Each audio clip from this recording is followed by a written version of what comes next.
please provide a brief description of your life as it relates to the outdoors and conservation issues. I grew up hunting and fishing. I went down to Heron Lake and near Wyndham with my father and my brother. Started out in duck blind with newspapers wrapped around my legs as a wind block and a BB gun at about age 6. And I didn't hit many ducks with a BB gun, I must confess, but I did a lot better when I graduated up to a 12-gauge shotgun.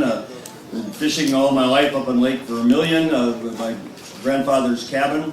And I just want everyone to know that if I'm a governor, the sportsmen and women of this state are going to have a friend in the governor's office. I will veto any legislative attempts to usurp the authority of the Lizard-Sams Council. I'll work closely with the hunting, angling, and conservation groups to select a strong supporter of your interests as the Commissioner of the Department of Natural Resources. I will appoint members to the Lizard-Sams Council who represent all of Minnesota geographically. I think it's ridiculous that there is not a single member of the Lizard-Sams Council in the northern 200 miles of the state of Minnesota. And I will veto any legislative attempt, such as Representative Emmer supported last year, co-sponsored, in fact, to repeal the Legacy Amendment, which was passed by a vote of almost 60% of the Minnesotans in 2008 who voted on that amendment as an overwhelming support. And I will say to the legislators, starting with attempts like Representative Embers to repeal that legislation, that government interference in the will of the people will not be tolerated if I'm governor. I supported that amendment. I've always supported that amendment. I will always support that amendment. And I will say it's the will of the people, and the Lizard-Sams Council's word ought to be the authority on where that money is spent. A lot of people feeling that the shoreline rules we have were developed for a time when Minnesota had a few small cabins on a few lakes. Now we've got big lake homes. Is it time to address this? Would your administration be satisfied with status quo or support some new regulations establishing size limits, maybe on docks, revised requirements for buildings, development, sewage systems along our state lakes? One size fits all. And yet, our public resources belong to all of us. Lake Minnetonka belongs to all the people of Minnesota as a public resource, and not the people only of Hennepin County or only of the communities, say, Minnetrista or whatever, that border upon it. So there needs to be a balance. And since Governor Plain's exercised his prerogative as governor to supersede the process that his own commissioner was engaged in and the like, then, I think as the paper said this morning, it's going to go to the next governor and the next commissioner. And, that goes very much to the appointment of a commissioner of the Department of Natural Resources who is sensitive to these different interests and these different perspectives and recognizes that the role of the DNR, and I've heard it, let me say, in my 87 counties and 87 days tour and over 100 community meetings around the state, more criticism, especially in greater Minnesota, of DNR and its lack of responsiveness to citizens, the lack of responsiveness to local governments, the watershed district,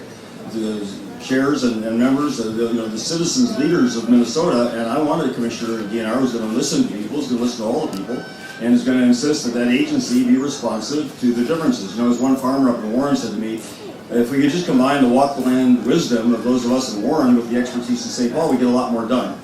And with St. Paul trying to tell us in Warren, how our resources are to be managed. So I will appoint that kind of commissioner, and we'll engage in this process again. There's been talk about increasing fishing licenses. They haven't been increased for a long time.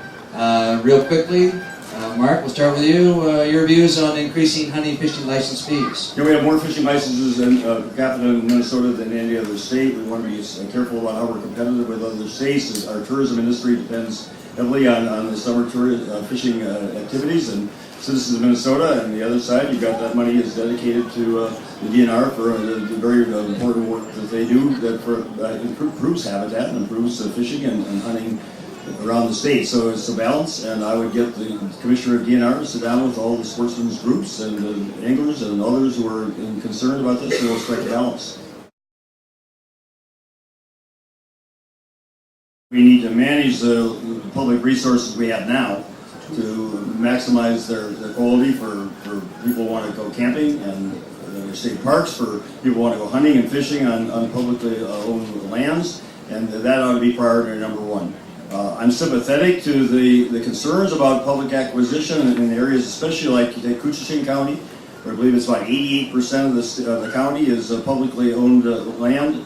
Where in Cook County, I think it's over 90%. St. Louis County is about 75%. But I would just point out, that we just had a discussion about how there should not be a one-size-fits-all requirement or legislation from the state. And it seems to me that the bill that you were discussing would oppose that kind of one-size-fits-all. And I think we want more flexibility in management than that, while recognizing that there's a legitimate objective and concern that's being expressed behind that legislation. Would you line item veto land acquisition dollars? Yes or no? No, I would not line item veto them. Land acquisition dollars, no. Acquisition, No. yeah. Here's a quick and easy one. Would you support? Will you continue to hold the governor's deer opener? We'll just go down the line. Senator Dayton? Yes, and I talked to Congressman Colin Peterson about a pheasant hunting opener, and he has one himself, and I'd like to initiate that. The White Earth and Leech Lake bans showed interest in off-reservation hunting and fishing in northern Minnesota. Would your administration oppose that and take legal action to prevent the bans from pursuing these claims? And I might also ask, it's a two-part question. There is a lot of concern about the fact that the Red Lake, upper and lower, I'm no lawyer, but folks tell me it's supposed to be open to the public. It's not closed, but I don't know that, and maybe you do, but would you address that? First of all, the last time I looked, tribal political action committees poured over $200,000 into the DFL party to support one of my opponents in the primary and try to defeat me. Because I took a stand, in this case, against the monopoly control of the casino operations in Minnesota. So I would say that this is, and I'm not a constitutional authority. The U.S. Supreme Court ruled back on the treaties of the 1800s. The consequences of those decisions, even if they were constitutionally correct, are very unfortunate and very destructive for Minnesota. There should be equal rights for everybody. Everybody in this state should have the same equal rights to hunting and fishing on every parcel of property within respecting private property rights, or retract that, but the same equal rights of hunting and fishing as anyone else. And I said from the beginning as well, if my brother is going out on Mille Lacs a couple weeks before me, and he has opportunities to fish that I don't have, I'm going to be mad at my brother. So I think it's very unfortunate that this develops the ruptures and the splits that we talk about going forward. And this is one of those areas where we absolutely, as a state and as a society of all of us, need to move forward together.